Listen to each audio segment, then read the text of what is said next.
So let's go ahead and dive in.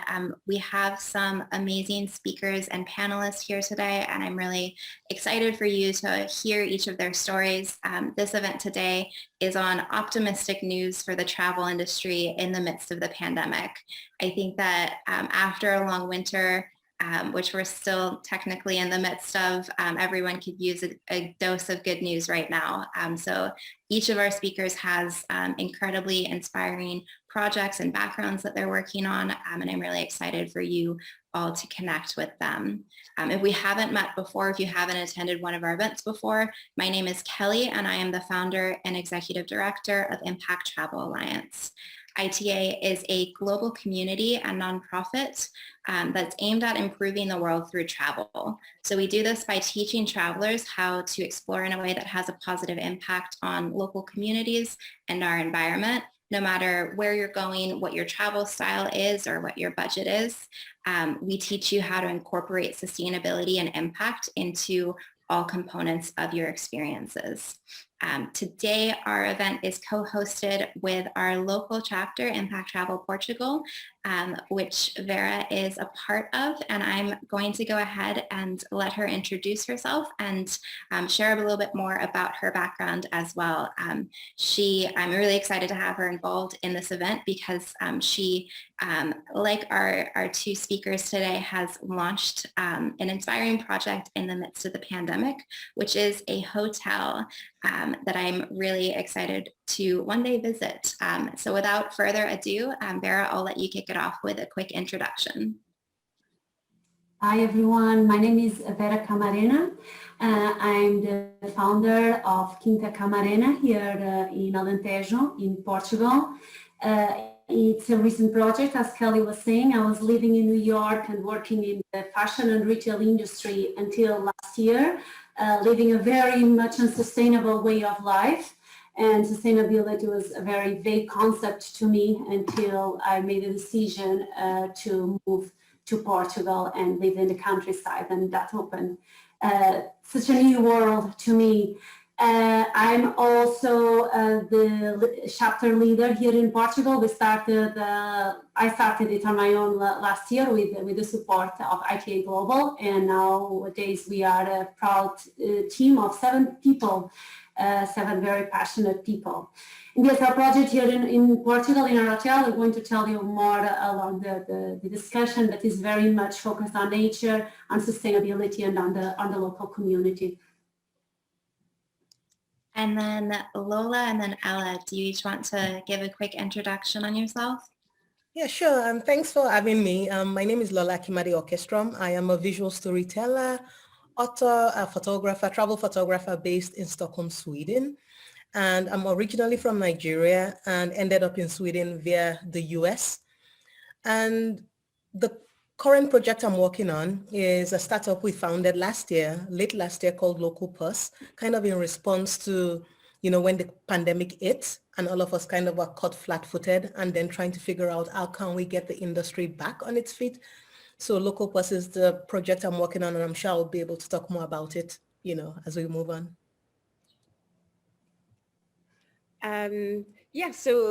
So my name is Ella, and I am the founder of the Black Explorer magazine, which is a new travel and print publication where my mission is basically to amplify the Black narrative in travel.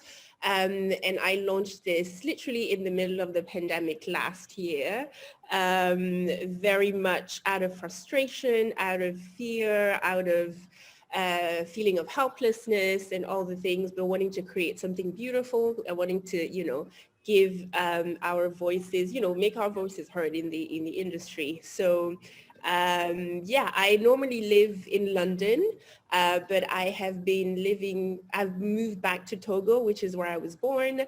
And I've been living and working here for the past 4 going on 5 months, just to kind of have a bit of a, good weather and sun to help ease my quarantine-induced depression. So, yeah.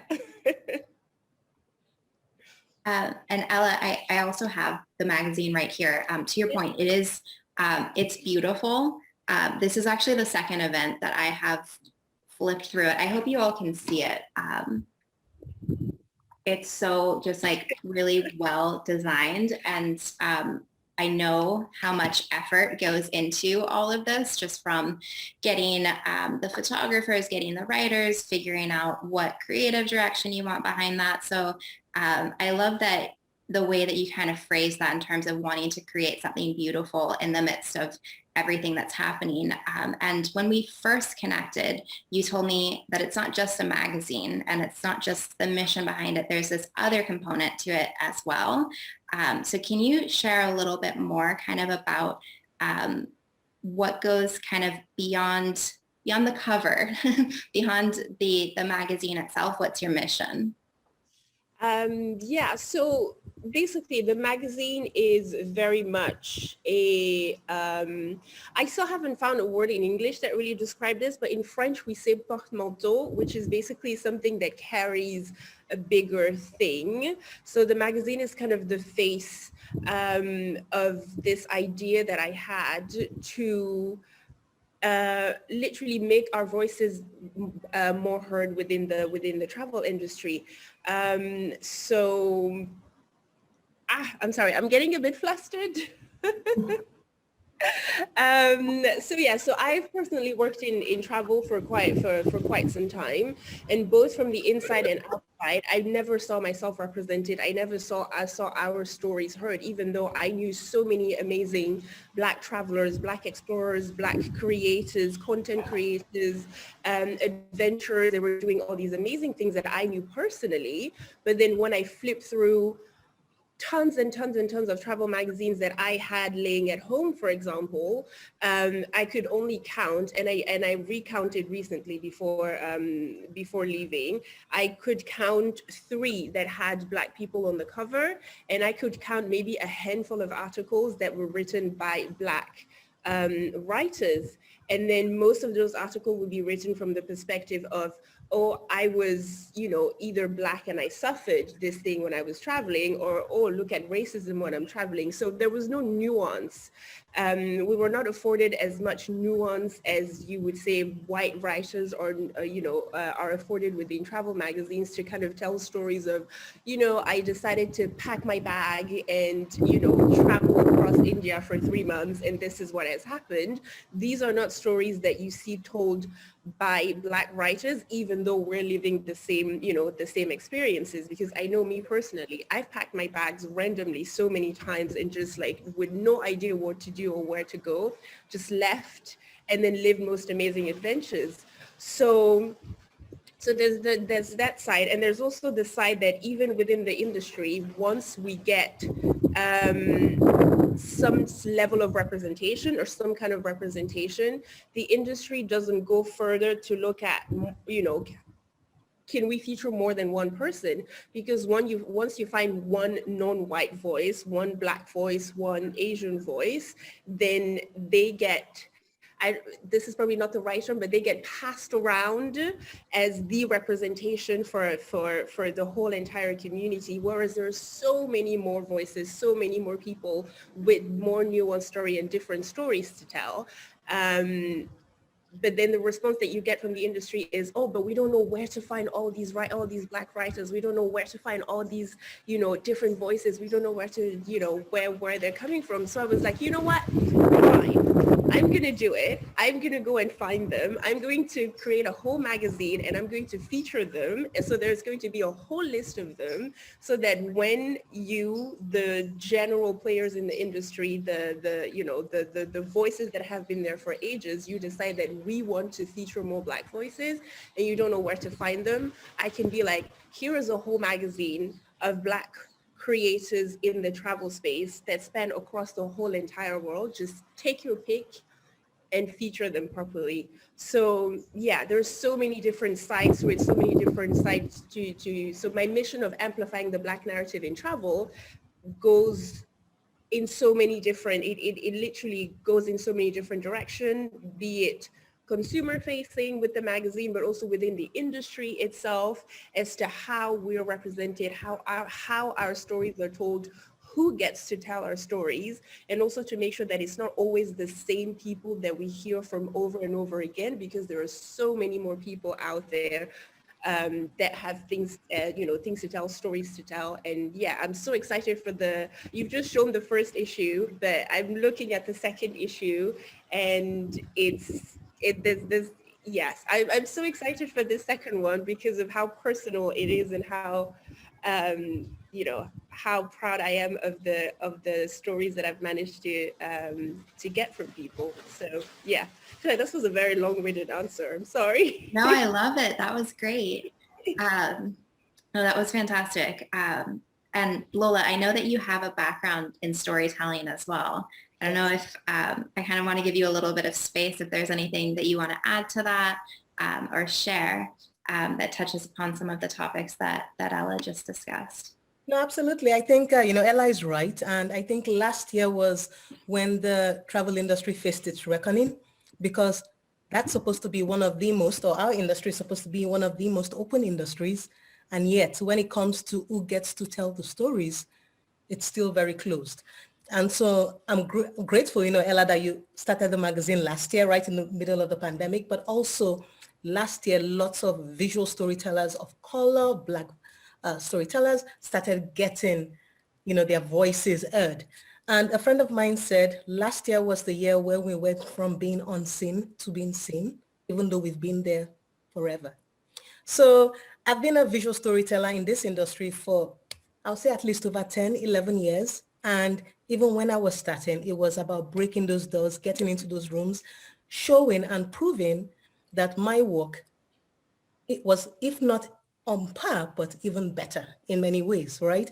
And so I'm grateful now that in the beginning, you have to fight to make those spaces so that then it becomes more normal, for lack of a better word. Now it's more open, right? So you can diversify who gets to tell the stories. So yes, Ella, more power to you. I support what you're doing, and I think it's needed, and it's been long overdue. So. And agreed 100% on all of that. And one thing that I think is really important one thing that I heard from what each of you just said is thinking about who's telling the story. And so it's very different to kind of be at a magazine, for example, and say, oh, we have stories of Black creators within the magazine, but taking that a step further and saying, okay, who's telling those stories? What perspective is it coming from? Lola, even to your point of being a visual storyteller, who's behind the camera, who's taking those shots, what goes into that creative process is all really important as well. Lola, I do want to, so I love Local Purse and what you've been creating. And I would love for you to just kind of walk our audience through the concept, what inspired you to create it, and just explain a little bit more about exactly what it is. Okay, so obviously last year when the pandemic hit, we all kind of came to a standstill. And for me, kind of within travel media and as a storyteller, I've always been fascinated by culture. And so, exploring culture through food, tradition, lifestyles, especially traditional artisans and people that preserve kind of those, practices and traditions. So when the pandemic hit, the most impacted right away were local guides and artisans that really depended on tourism because we stopped traveling.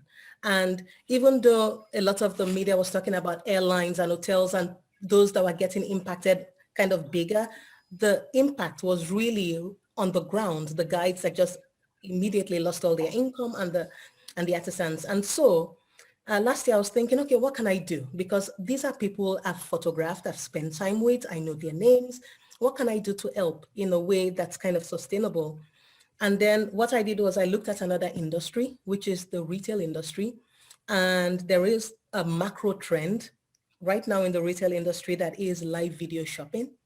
And that is the future of retail. And so I was looking at other industries, for example, the business and meetings industry, what's the future of work? What's going on there, what's going on in retail. And so I saw this live video shopping and said, what if we brought this into the travel space and try to create something, try to create experiences that were cultural experiences that will allow guides to take you, through kind of, markets or places that have cultural significance while then shopping on the fly from local artisans that produce things with their hands or that are preserving kind of things that are very local.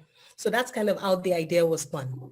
And our startup is very new. We were born in December. And so it's been kind of a rush to try and not only onboard people, but try to start educating because it's a all new, it requires a all new mindset shift, so that's kind of what Local Pulse is. We support, local guides and artisans through live video shopping.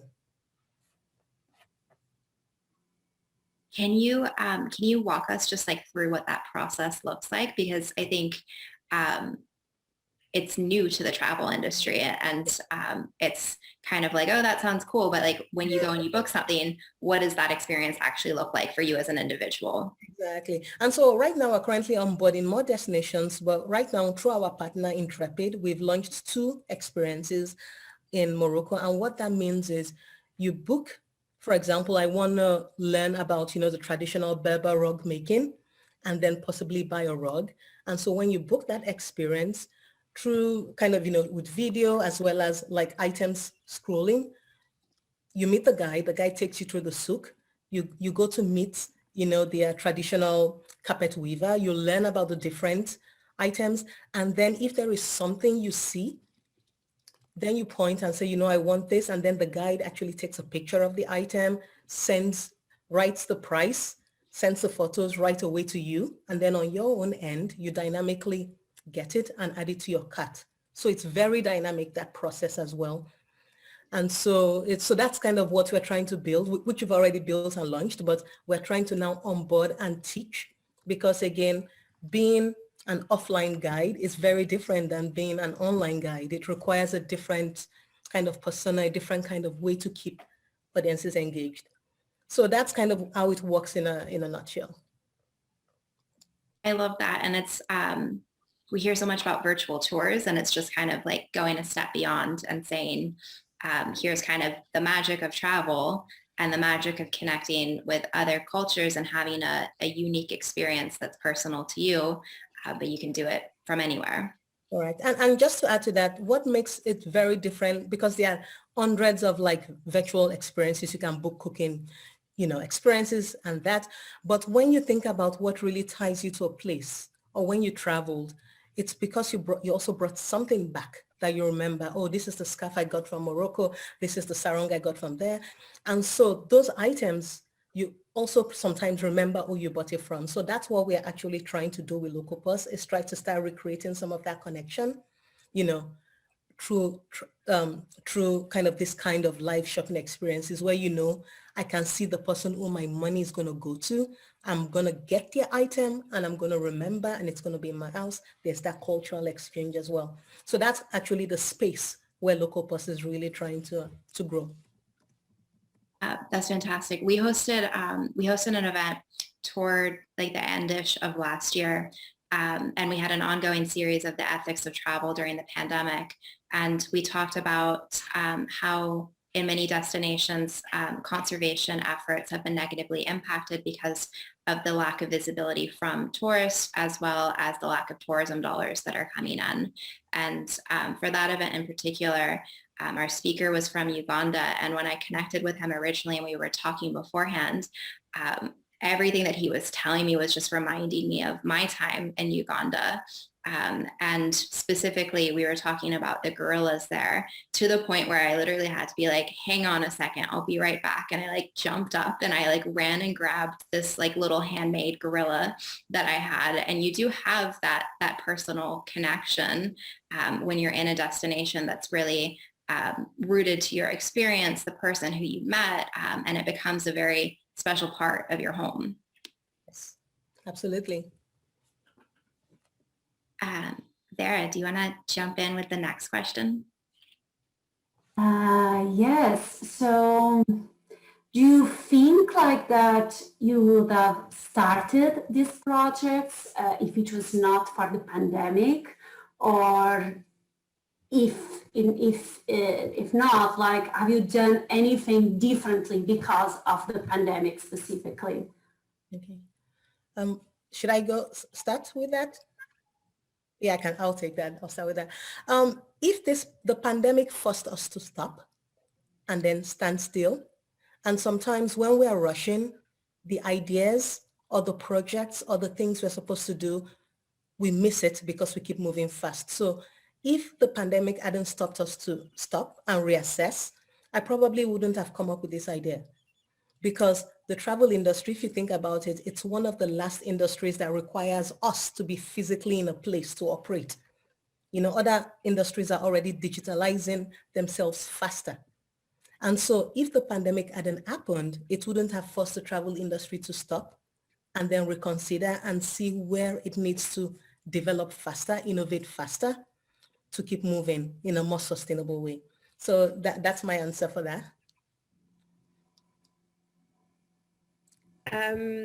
So I think for me, this is something, the magazine is something that I've been working on for, before the pandemic. It's something I had in my mind for about 1.5 to 2 years. And in March, as everything actually, blew off, I was about to release a version of the magazine, but that wouldn't have looked anything like what it currently looked like or the format that it currently was, because at the time I had a secure job within the industry, and launching this magazine was just like a little side thing that I just wanted to do just for fun, just for the sake of, of trying it. There was really no enormous stake behind it, to be honest, for me before the pandemic. And then the pandemic hit, and I put it aside. I thought, well, now is the worst ever time to launch a travel magazine, because who's gonna, who wants to read a travel magazine right now? Who wants to even see that happening? So I completely, put it aside. I didn't even think about it. And then the murder of George Floyd happened, and that took over. And then the anger that came, the fears, the resentment, all of the emotions, all of the feeling of helplessness that just like came over most of us within the Black community, just literally just drowned me. I remember there was one whole 24-hour day that I laid face down on my couch for a whole 24 hours, unable to move, because I felt so completely helpless that there was nothing I could do to make the world a better place for me and my people. So after 24 hours on my couch, that's when I realized, wait, I'm still alive, I'm still breathing. So maybe there could be something that I might be able to do, even in my own little space, to make things better, even if it's not going to solve the world's problems. It's not going to solve racism. It's not going to solve injustice and all of that. But if there's something in my little sphere that I could do that would have a positive impact, maybe through butterfly effect over, I don't know how much time, this will have a positive effect for more people over time. So that's when I came back to this project with a whole different, a whole different mission, a whole different approach, a whole different light, because there was an activism behind it. Whereas before it was like, oh, it would be fun if my friends that are in travel, we had our little thing that, where we could share our voices. Now it became a form of activism of, okay, this is an industry that I am dedicated to, that I'm very passionate about, that I've been working on for ages, and how do I make my industry better? How do I make a change that is going to be felt, that is going to be resonated across, and that's going to have a positive impact across my industry? So I was, okay, fine, let's get back to this. But now this is activism, and this is not just, it's not just a magazine for fun anymore. There is more of a mission behind it now. So yes, if it wasn't for the pandemic and for everything that has happened because if it wasn't for the pandemic, I think the murder of George Floyd would not have had the same impact, because we were all trapped, we were all in the house, we were all forced to deal with our emotions. So if it wasn't for the pandemic kind of heightening those emotions, I don't think that I would have been in a position to bring the Black Explorer magazine as it is today. It definitely would not look like this, and definitely would not have this same kind of, this same kind of fashion. And now I've literally everything I have is in this. So I have to make it work. I don't have a choice. So yes, it's gone from a tiny side thing to literally being my whole entire life right now. So yeah. Oh, that's beautiful, Ella. Thank you for that. Well, on my experience, I have to say, even if I had already decided to start a business here in Portugal, the pandemic really shaped and had such a big impact on the way we are operating now. And I was just telling, I knew that I want Quinta Camarena to be sustainable and connected with community, but I came here to the countryside with the mindset of New York. So as soon as we arrived here, and we actually arrived here in February last year, the lockdown arrived. So as I had in mind to start all the renovations, and I had a list of suppliers that I wanted to work with, they were closed. And I found out that Amazon was not delivering in Portugal, and I freaked out so much that I was actually asking goods to be delivered from New York and then asking friends to ship it here. And that difficulty actually became such a blessing, because what we did, and I do the project with my husband, and our families were stuck in here because of lockdown. We did everything with ourselves. So we did pillows with rests of fabric, we did lamps with wood from the property and with the bottles. We did pieces of furniture with recycled wood here. And we're also forced to really research into the community here. And I have to say, like, the community, they're really now our heroes. The farmers, the bakers, the people that work the land here and that are really concerned with sustainability and that talk with you about climate change in such a simple way, but that makes you understand everything. And they really became part of our project. And we really try to pass this message to our guests nowadays. And it definitely have been different if we were not forced to be here and look for more resourceful ways of working. I think one thing that each of you kind of just touched upon is that there's this like silver lining to these difficulties that everyone has kind of collectively been experiencing, and collectively, I don't think that there's ever been a point in the world where everyone is kind of experiencing the same thing at the same time, and really being forced to deal with it and to navigate it, and to not only survive, but also to create something with it. Which I think is, in hearing each of you speak about how this hardship has also helped your business in many ways, because it's forced you to think outside of the box, or it's forced you to say, there's a problem here and I can't fix everything, but I can do something about it. I think like going forward, we're starting to kind of think about what travel could look like in a post-pandemic world.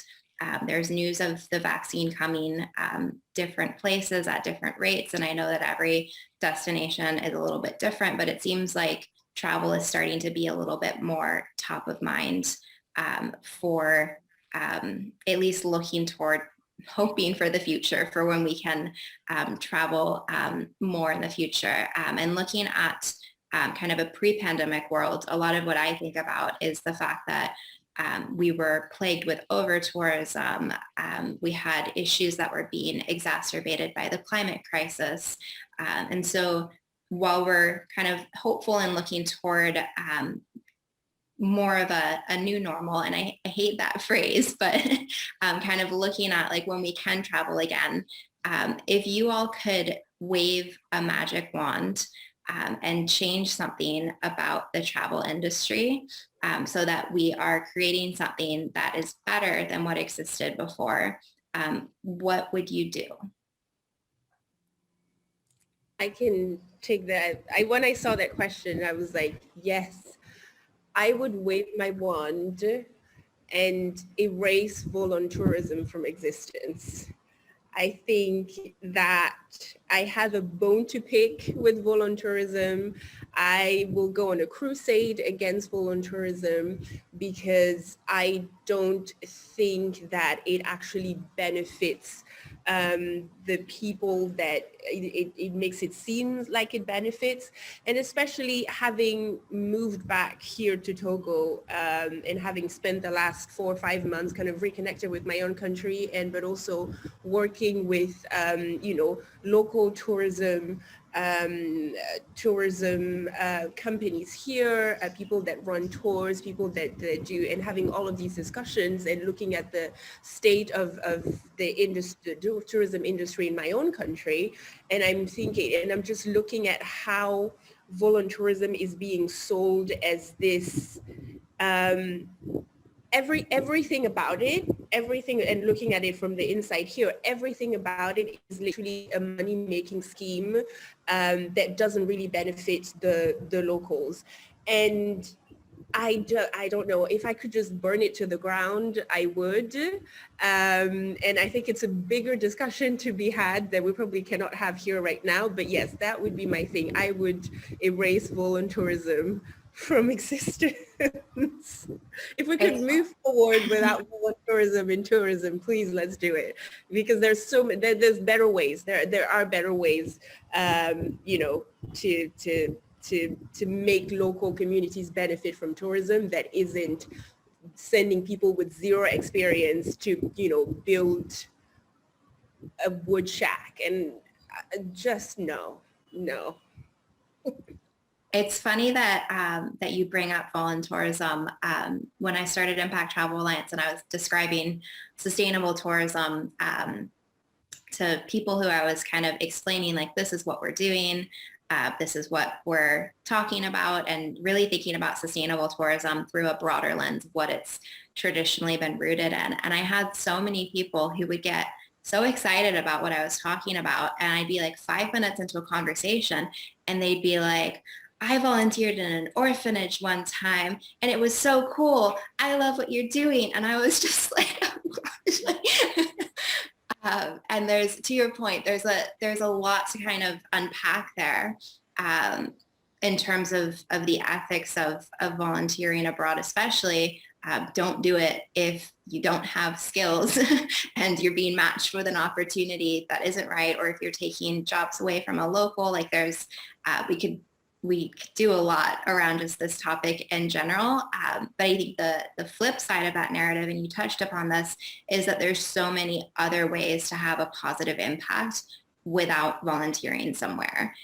And the way that I kind of like to think about it, especially in the space of Impact Travel Alliance and what we're talking about, is that if you want to go to a beach somewhere and like have a drink on the beach, there's decisions in where you buy that drink, what ingredients go into it, whose business you're supporting. All of those little decisions have an impact on the world around you, ranging from the social and economic benefits for that local destination to also decisions, to your point, Vera, about thinking about climate change and what you're putting into your hotel.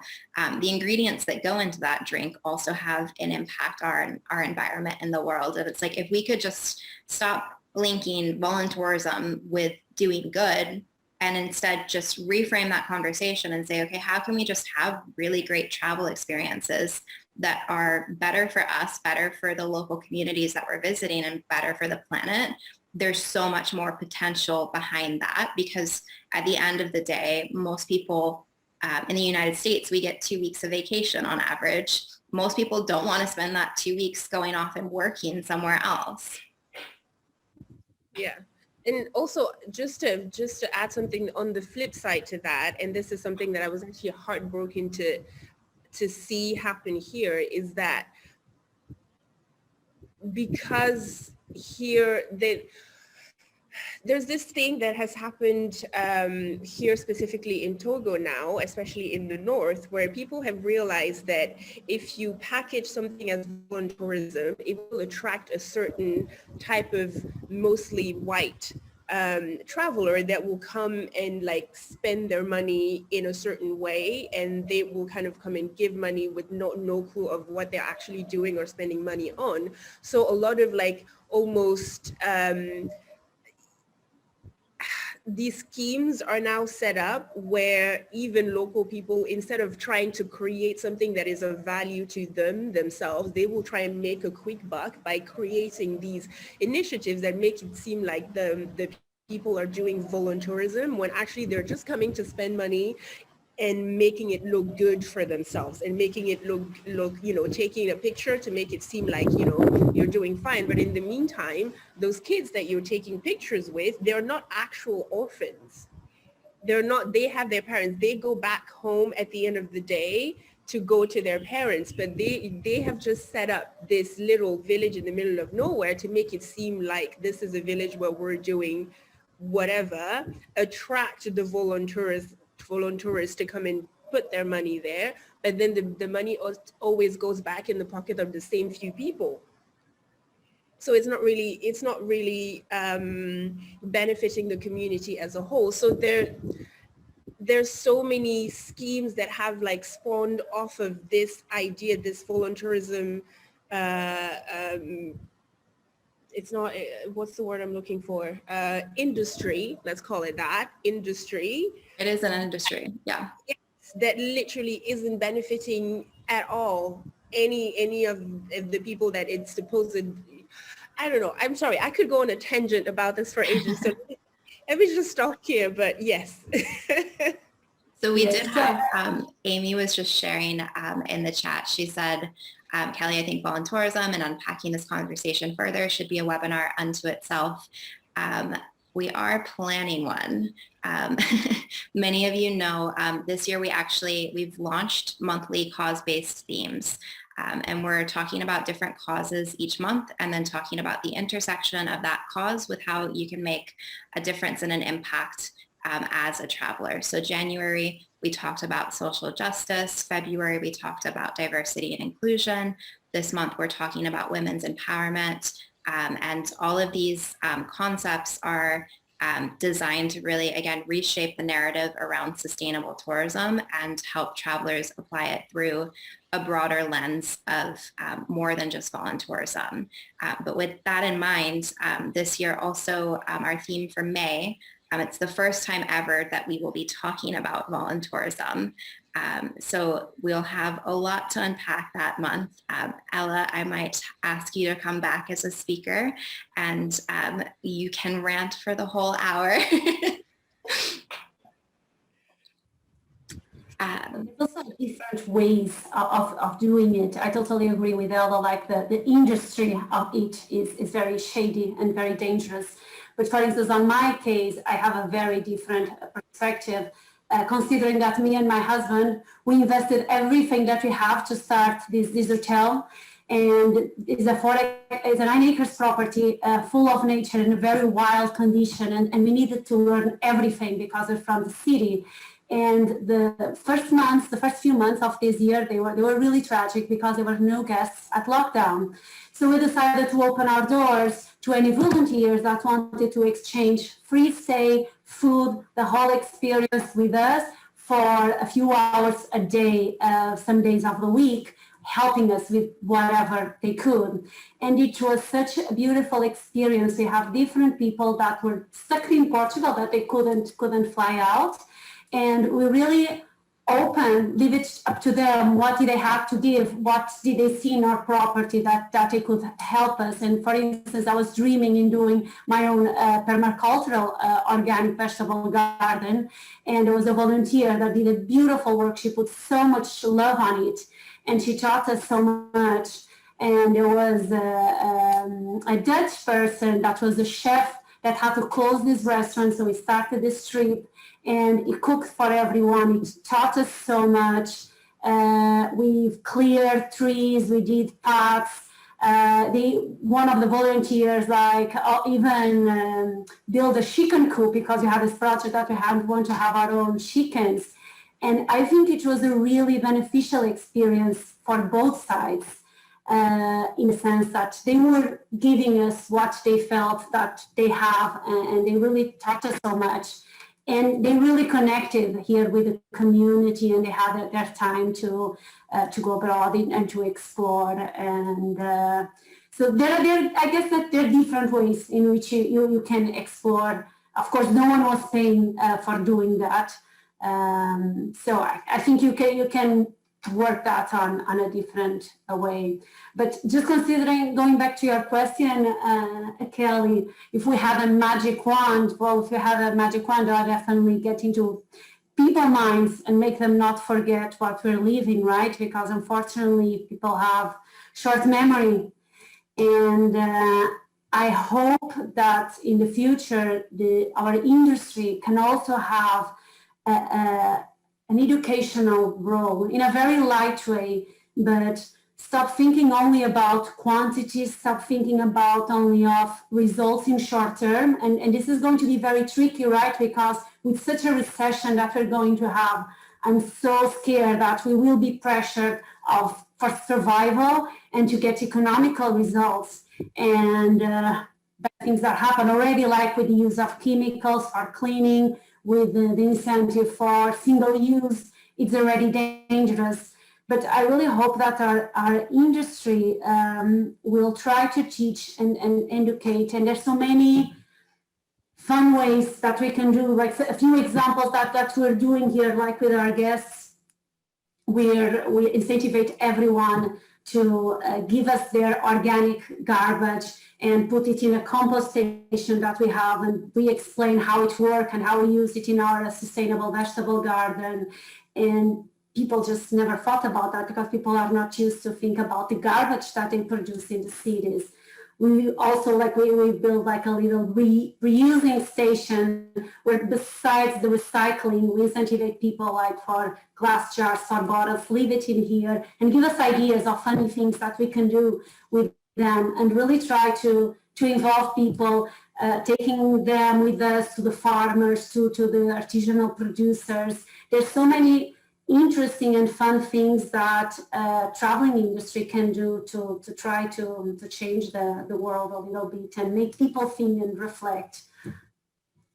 And you touched upon quality and quantity in that conversation. And I think that that's really important to think about as well, because I've had a lot of even just friends who know that I work in the travel industry, and they're like, don't worry, it's coming back. There's going to be a boom and everyone's just going to travel because we can, and we haven't been able to, and we've been cooped up. And it's like, okay, what does that boom look like? Are we going to remember things that we've learned over the last year, or are we just gonna go out and kind of visit destinations perhaps recklessly?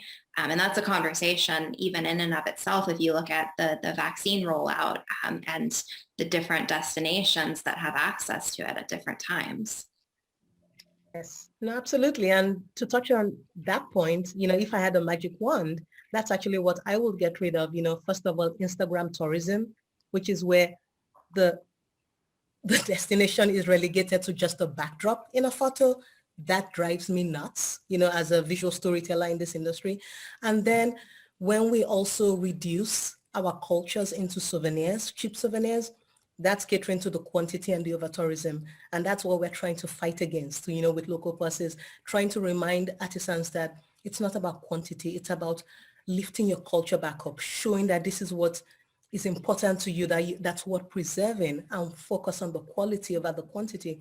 So if I had a magic wand, those are the two things, again, focus on deeper storytelling, focus on the people of the destinations, not just relegating it to a fancy backdrop shoot. And then, making sure that you're lifting up your culture, going back to what makes this destination special, and not just a cheap kind of souvenir surface culture stuff. So that's mine. So I do want to open it up. I'm going to keep asking you all questions, but I also want to open it up to the audience for a Q&A. If anyone has questions, feel free to put those into the Q&A feature or put them into the chat. You can also, there's a little raise your hand feature at the bottom. If anyone wants to speak or turn their video on, you are welcome to do so. So I'll just give everyone a few moments to share those. I'll grab them if anyone has questions. Otherwise, I'm just going to keep talking to you all.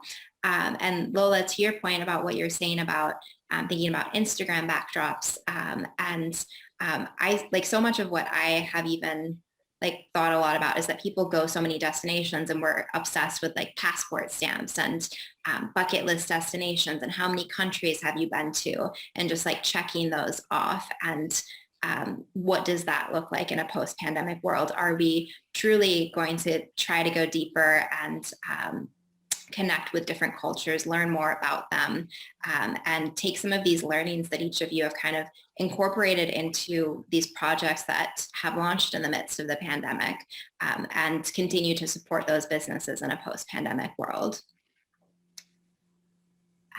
We did, Ami just wrote, the wealthier countries will be able to limit over-tourism, but I'm afraid some of the poorer ones will get back to mass retail tourism.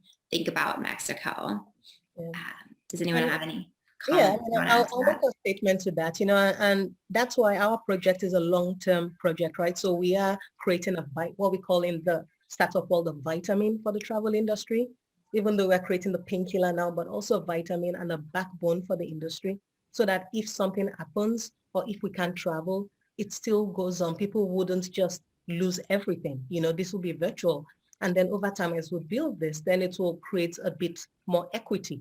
Right. And so that's why we're very ambitious. We're trying to tackle 6 of the UN goals, and one of them is equity and innovation and sustainable communities. So yes, we'll probably go back to mass retail tourism, but we're trying to build, that's what we're trying to fight with, what we're trying to build with Local Purse. And Henry said, for Lola, I'm curious how Local Purse is planning to scale and what barriers do you face? Correct. So, we've got it's a pretty scalable, product. We've done all our analysis and stuff, but I think the barriers we're going to face is mostly kind of educating and getting people onboarded because it also depends on the experience locally. And because we are a small startup, we have to start partnering with people that are, certified or B Corps. That's why, for example, Intrepid is our first partner out, certified artisans, because we also want to make sure that that whole supply chain is well vetted as well as sustainable, so that will be the challenge. We are going to be, onboarding more independent guides, but we have to really do due diligence in vetting because this is not just an experience where you do a cooking show and then that's it. You're actually going to get something back, so we want to make sure that that logistics is as fair, as equitable, and as honest and trustworthy as we can make it. And so that's what makes the process slower, but also we're not looking for a quick fix. This is a long-term solution while looking at the eye of another industry and the macro trend in that industry as well. And I'd love to just like touch upon that long-term vision as well a little bit more. I know personally with Impact Travel Alliance, one thing that has been the silver lining about the pandemic is that we pivoted our events to the online focus, and that decision to go online has our community grew by 1.5 times last year. And that's the most growth that we've ever seen, which is exciting that in the midst of travel being at a standstill, we have this little tourism nonprofit that's growing rapidly and just scaling all around the world. And our online events and our online components, of course, there's still the magic of in-person events. And I know that everyone is missing those human connections with one another, but there's also something very special about being able to have online events like this. When, for example, we're in 4 different countries right now and we're able to have this conversation. So for us at Impact Travel Alliance, we'll always have, we're planning on continuing to keep this online component as part of our curriculum and offerings moving forward, even in a post-pandemic world when we can have in-person events. And I'd love to hear from each of you a little bit more about what your long-term vision looks like when travel does resume.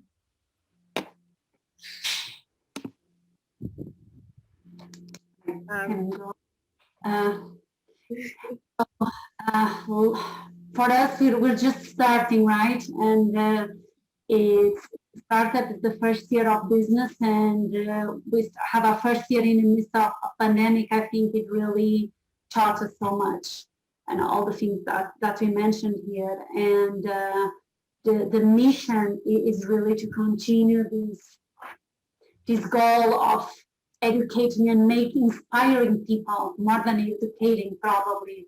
And because we are so fortunate to be so close to nature, and for me, it just really, it turned a switch. I'm a different person from what I was when I lived in New York, because this proximity to the land made me so much more sensitive to the problems of the environment, which when I was living in the city was something very, yes, it's concerning, but it was very abstract. And here, when we have this proximity with the more rural area, with the land, with the beach, I think we feel it more. And our goal is really to pass that to people, again, not in a dramatic way, because it's very beautiful, and nature is so beautiful, and we're destroying it, and it's heartbreaking.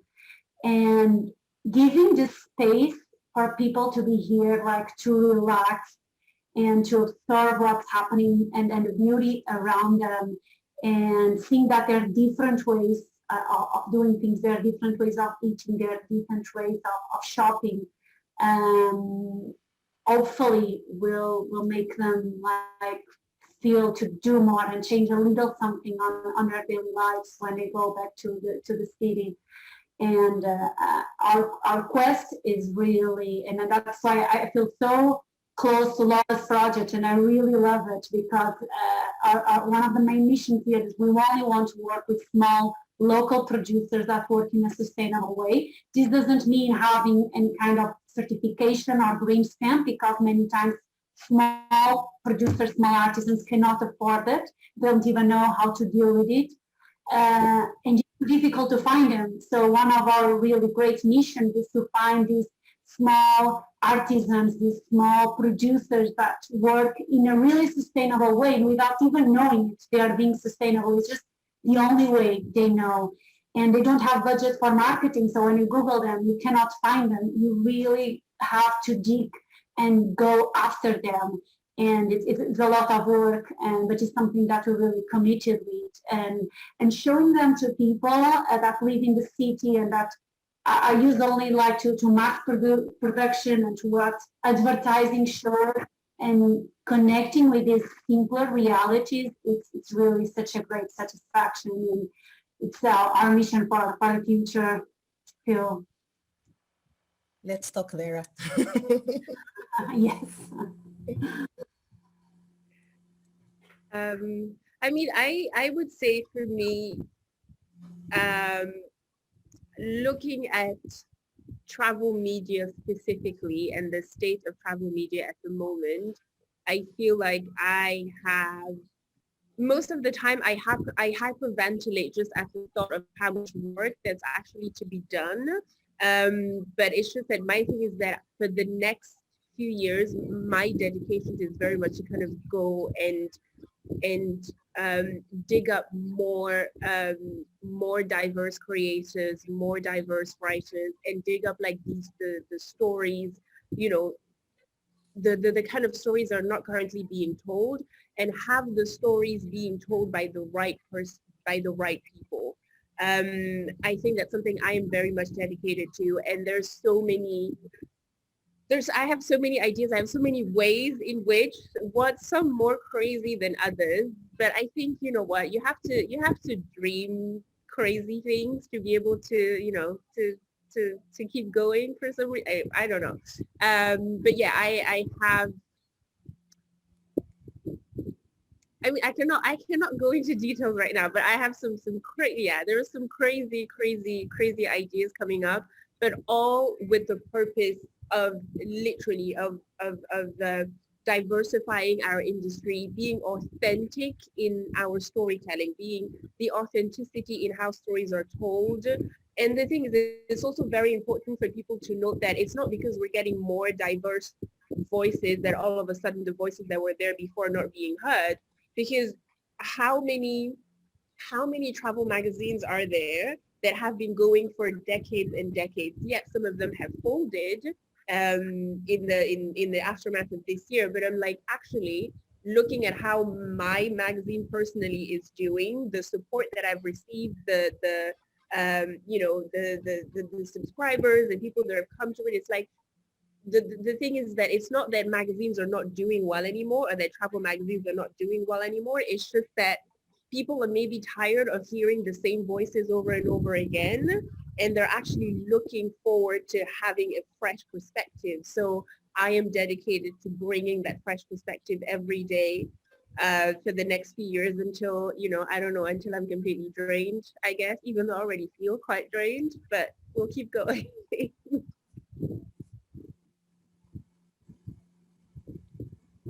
That's great. No, absolutely, Ella. And just to add, from my own end, again, for me, it's always about culture and getting beneath the nuance of culture. And so that's with Local Pulse, this is going to be a long-term project for us, trying to, again, like I said, create that backbone for the industry, create equity, meet some of those UN goals. And then just like Ella said, keep diversifying the voices within the industry. I always say that diversifying the voices in the industry also gives a more complete picture of a destination. Because when you go to the destination as a white writer versus a black writer versus, you get treated maybe differently, right? And so what you want is just to show a more balanced view of that destination, of that place. So that's something I've been advocating, and so yes, more power to you, Ella, and I support you. So I just want to add to that how you say that, to have a better view of a destination is to have more diverse voices. There's this great book that came out recently, which is called Traveling While Black by Rubens, I have it right here. Let me just give me I one think second. it's Rubens Fields. Yeah. No, Yeah. this one. No, not that one. Okay, this is the other one. Yeah. Okay. Which is another one. Yeah, there's also another one by Ruben Fields as Yeah. well.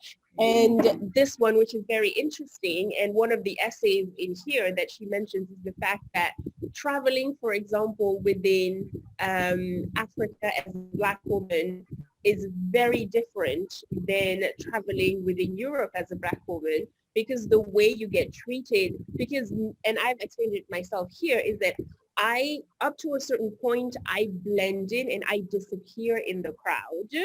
Even though I haven't been back here for 20 years, I feel as much as a stranger as someone who has never been here before. But because of how I look, I completely blend in, and it allows me to get close to people in a way that is completely different than how, for example, if one of my white friends were with me, the experience would be completely different. The type of conversation that we would have would be different, which means that the stories that I get to tell of my experience traveling across different West African country over the last 3 months, even though I would live the exact same experience with the white friend, we would have completely different stories to tell. And I feel like both those stories deserve to be told, and both those stories deserve to be heard. But sadly, there's one that we hear more of, and the other not so much. So yeah, so many nuances that, I'm excited to be able to explore. And if there's people out there that want to come and explore it with me, as always, please, we're here to do that. And yes, Kelly and ITA are definitely helping with helping to spread the awareness and the message through these talks, these events and so on. But yeah. Thanks, Ella. I appreciate the kind words. And I think, to your point, it just, the old narrative is tired. There's so much more out there, and we travel to connect with the world around us, and there's so many opportunities to do that.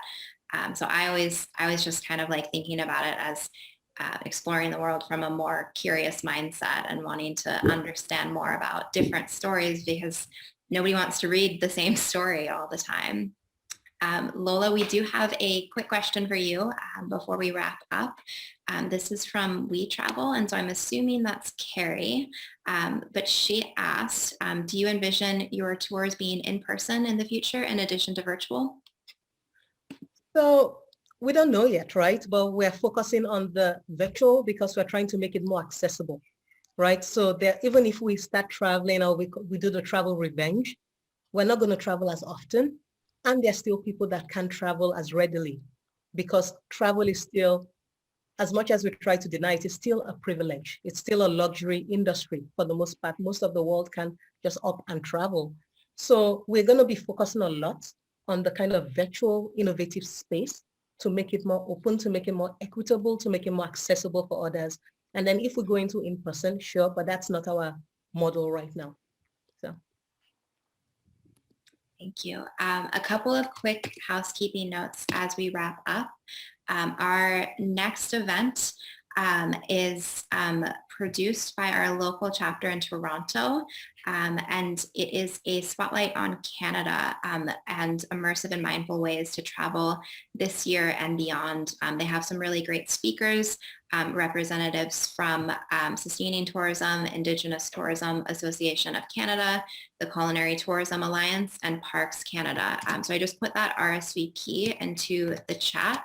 And then the other thing that I wanted to share, if you've been following along with Impact Travel Alliance, you know that we launched challenges this year. And so we're asking our community to go beyond learning about sustainable tourism and actively advocate and helping to create a more impactful industry through our actions. So our first ever challenge that we've launched, we're still running right now, and it is focused on diversity and inclusion within the industry. I just posted the link into the chat as well. What we're doing is asking you to go out and support a diverse owned business that's also impactful. And this is really kind of, it's a hard challenge because we're asking you to explore what diversity means to you. And I hope saying hard doesn't like make people not do it. But I do hope that this makes people more excited to do it. So we're asking you to explore what diversity means to you. When we created the challenge, we're very much aware as a team that ITA represents a global community. And so we didn't want to pick a specific definition for diversity that might limit it to a destination like the United States. So think about how you can have an impact in the destination that you're in, and support an underrepresented community through purchasing something. You don't have to spend a lot of money. If just 500 people from our community spent $10, that would be $5,000 directly invested into diverse-owned businesses. We had a fantastic event last week that's now up on our YouTube channel that has a lot of inspiration in it, where we had 3 business owners share more about the projects that they're working on. And we shared, I did a quick overview of different community submissions where people have supported restaurants, they've planned future trips, they have purchased art online. So there's a lot of different ways that you can think about how you want to advocate for a more diverse and inclusive industry through your purchase power. Once you've gone out and purchased something, come back to impacttravelalliance.org/diversity. And this is the important part. We don't know where you spent money if you don't tell us. So let us know where you went, why you chose it, why it's important to you. It's a really quick form. It should only take you a couple of minutes to fill out, but put in the dollar amount of what you've spent, and we're aggregating that. So far, our community has invested more than $3,300 directly into diverse-owned, impactful businesses around the world. We're using that information basically to Ella's point about having something that forward-facing ITA as a community and a nonprofit, and we're using that internally to advocate for change within the industry by going back to the industry and saying, look, travelers care about this. Travelers care about hearing more stories, hearing from different perspectives, and really supporting those. And they care so much about it that they are purchasing something and using their own money to support it. They're not just talking about it and posting a black square on Instagram. They're actually going out and doing something about it. So as you participate in this challenge, that allows us as an organization to go back to the industry and really advocate for a more diverse and inclusive industry through the power of our global community. To wrap everything up, I have a tradition where I always like to leave our digital mic with our speakers. So I'd like to open the floor back up to Ella, Lola, and Vera. Again, thank you so much for coming today and sharing your stories and your perspectives. And I would like to leave it with you all if there's anything else that you would like to add today. Yeah, you can go, Ella. Go, Ella. Oh, I mean, the only thing I want to add is that what we do as consumers ultimately is going to tell companies what they should care about. In an ideal world, companies should just care about the right stuff and then just do the right stuff and just put their money in the right places. But unfortunately, that's not how it works. So it's up to us, up to how we spend our money, what we think matters to us, and that we show that to them so that they can see that, okay, diversity matters to people, reading diverse stories matters to people, you know, having more sustainability that, you know, matters to people. So how we act, how we move, how we spend, where we go, where we spend our money, who we support, all of that really matters. So please, as consumers, as creators, as just people out there in the world, make sure that how you move reflects how you really feel so that we can go back to brands and be like, okay, look, this is what people want. Let's give the people what they want. So yeah, that's all I can say. Great point, great point. And, you know, thanks for having me as well. And I think just to add to that is investment as well in founders within the travel industry. So the travel industry, like I always say, the most open industry, which with the most closed pockets when it comes to people that look different. And so that is what we still fight within the travel industry, even if we come up with the greatest ideas that we know is going to move, you know, and we know it's well validated. The investment industry invests less than 1%, you know, on minority-owned startups. So that's also another uphill battle that we're fighting in addition to trying to help the travel industry that still isn't investing. So I just wanted to put it out there.